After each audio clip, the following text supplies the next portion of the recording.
if our time is ours to waste, to leave behind a better place, then I need nothing more than life with you. Tonight, the NTSB, with help from the FBI, combing the scene of that deadly helicopter crash that killed NBA superstar Kobe Bryant, his 13-year-old daughter Gianna, and 7 other people. The weather Sunday morning bad enough that police departments did not fly their own helicopters, but Bryant's took off in heavy fog. How thick was that fog? It was thick. Imagine jumping into a pool filled with milk and opening your eyes. Scott Dalen witnessed the crash. You can hear the helicopter and you can't see anything. I can't see anything. Hearing the helicopter, all of a sudden the helicopter's immediately above me. I can hear it, but I can't see it. Tonight, we're learning the identity of the pilot, Era Zobayan, who, according to the company that trained him, had been flying for 20 years. According to authorities, Bryant's chopper departs Orange County for Thousand Oaks at 9:06 a.m., heading to his daughter's basketball game. At 9:20, the aircraft circles near Burbank in a holding pattern. He's been holding for about 15 minutes. At 9:44, eyewitnesses report hearing a helicopter flying very low. Air traffic controllers inform the pilot they can't detect him on radar.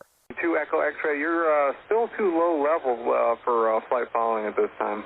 Data shows that seconds prior to impact, the aircraft rapidly accelerated, slamming into a canyon near Calabasas at 9:45 a.m. Should the pilot have been flying in the fog? We look at weather, and we'll have to determine that at some point. Among those killed, John Altobelli, a baseball coach, his wife Carrie, and their 13-year-old daughter Alyssa.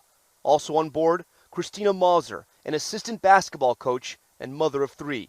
How do you tell a child their mommy's no longer with us? For years, Bryant regularly commuted by helicopter to avoid LA traffic and have more time with his family. I had to figure out a way where I could still train and focus on the craft, but still not compromise family time.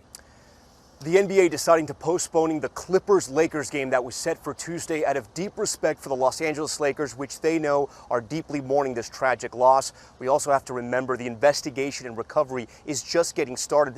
Tom mentioned some of those names. We go through them again here. The passengers on that helicopter, Kobe and Gianna Bryant, obviously.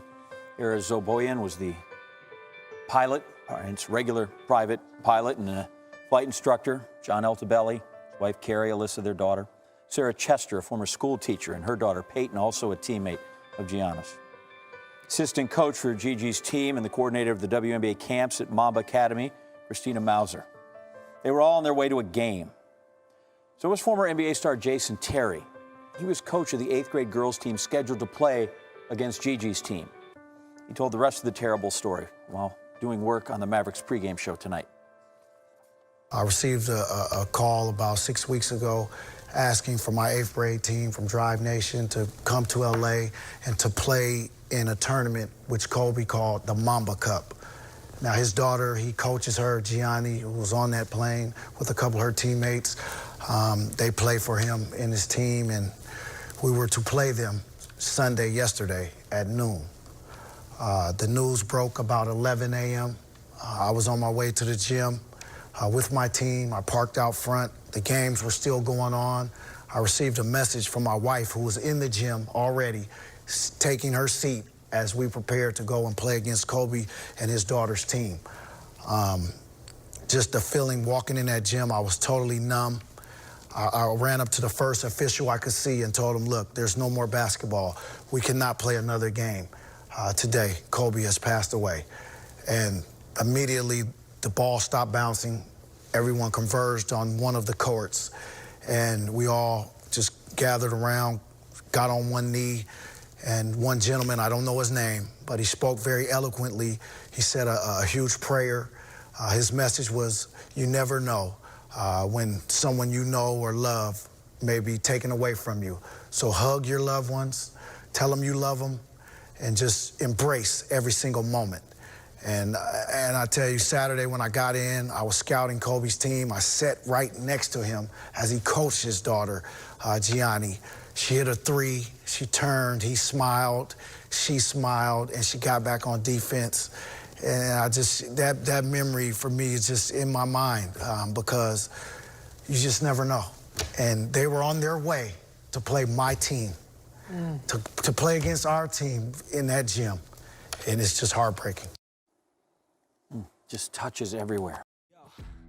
It's hard days and it's hard months. Sometimes I don't know what to say, hits me all at once. My pride is getting in the way and I'm on the run. Scared that things are gonna change, what will I become? No, I can't take it sometimes. That's why I dive into rhymes, that's why we dive into lies. We digging deeper inside, we try to keep up with life. We hide our pain from the light, do what we can to survive. But no,